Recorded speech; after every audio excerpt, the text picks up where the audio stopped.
Ouça agora Você e o Doutor, com Antônio Spreuser. Olá, ouvintes do podcast Você e o Doutor. Como sempre, um prazer estar com vocês aqui conversando sobre saúde, qualidade de vida, temas de medicina em geral. E eu não poderia deixar de fechar o mês de junho sem comentar com vocês que as temperaturas agora vão ficar cada vez mais baixas. Então, quem sofre muito com isso são os nossos pulmões.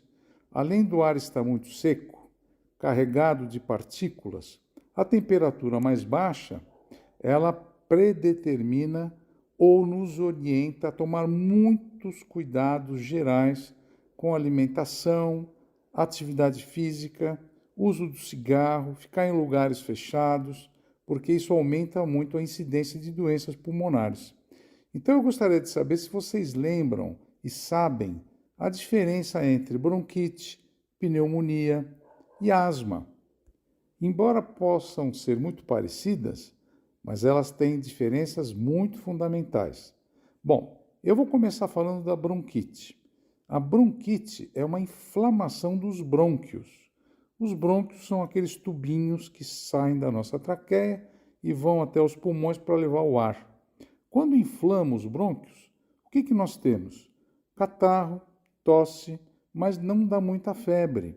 O estado geral da pessoa é bom, mas dá muita secreção e muita tosse.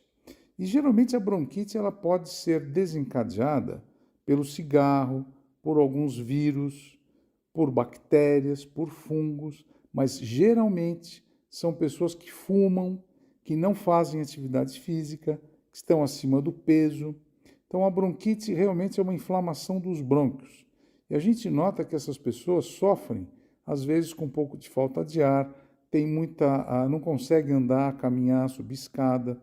E o tratamento para esse tipo de situação é a gente fazer o quê? Uma toalete brônquica, não deixar a pessoa fumar, fazer uma dieta bem regrada, cuidado com água, quanto mais água melhor para limpar os pulmões.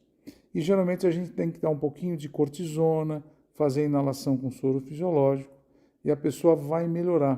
Porque muitas vezes a bronquite, ela não tem infecção. O catarro, o escarro é muito clarinho. Já a pneumonia é diferente.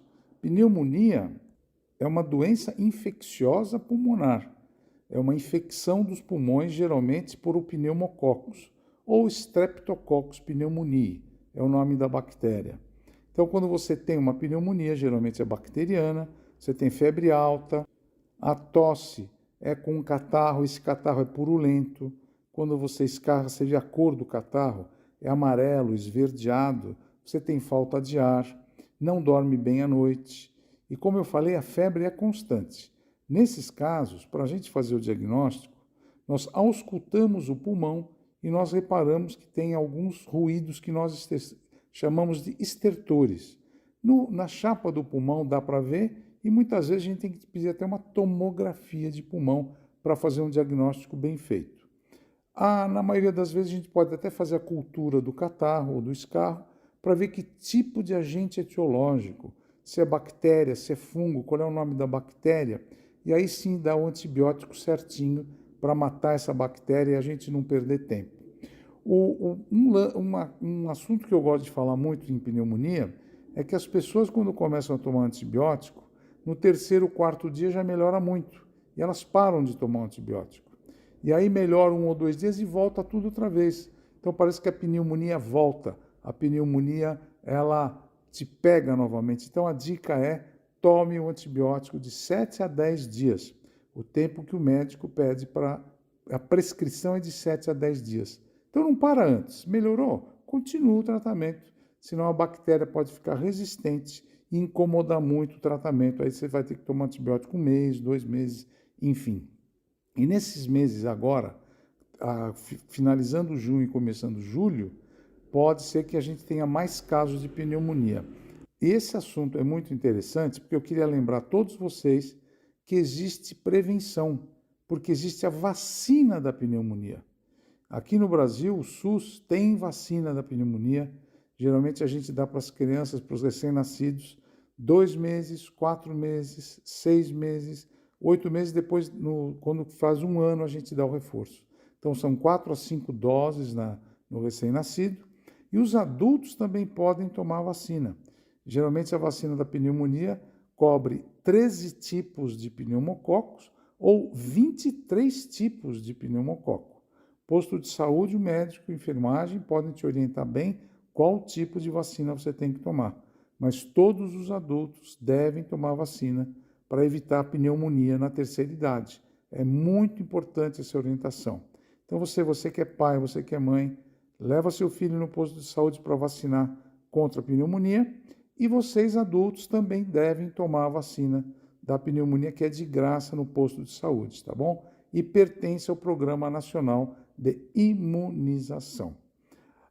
Queria falar um pouquinho sobre a asma. A asma aumenta muito no inverno. Existe a asma da criança e a asma do adulto. Quando a criança nasce, ela já pode estar com asma. E geralmente são fatores ambientais. Se a criança não mama muito na mãe ou nasce com baixo peso, ela pode desenvolver asma. Geralmente a asma pode ser a alergia a ácaro, pó, poeira, pelo de animais. Então você que tem crianças em casa, cuidado com animais de estimação, se o seu filho ou filha for asmático. E não fume perto das crianças, porque a fumaça do cigarro irrita e pode desencadear quadros de asma.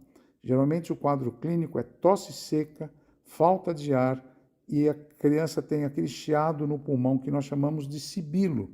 Quando nós auscultamos o pulmão da asma, a gente nota que os pulmões, os brônquios estão fechados. É o que nós chamamos de sibilo. O ar não entra, mas pior ainda, ele não sai. Por isso que a gente tem que fazer uso de bombinha, inalações, aerossóis, para a gente abrir os brônquios. E essas bombinhas, esses remédios atuais, têm muitos broncodilatadores associados com corticoide, como a budesonida e o formoterol. Então, o cuidado é muito importante nessa época do ano, para não deixar a casa muito fechada. Você que vai dormir, troque os lençóis, troquem as fronhas, cuidado com os animais de estimação em casa. Se você tem animais de estimação, lave esses animais para que o pelo não fique no ambiente, não fique em suspensão. Cuidado com amendoim e frutos do mar, que também podem desencadear acessos de asma nas crianças. E mantenha uma dieta balanceada, faça atividade física e a ingestão de água é fundamental. Tem dúvida? Procura um pneumologista, procura um clínico geral, que são médicos especializados em cuidar desses problemas respiratórios. Espero que vocês tenham entendido. Até o próximo podcast, Você, o Doutor. Estaremos sempre juntos aqui nesse canal, tá bom? Forte abraço a todos, fiquem com Deus. Tchau. Você e o Doutor, com Antônio Spreuser.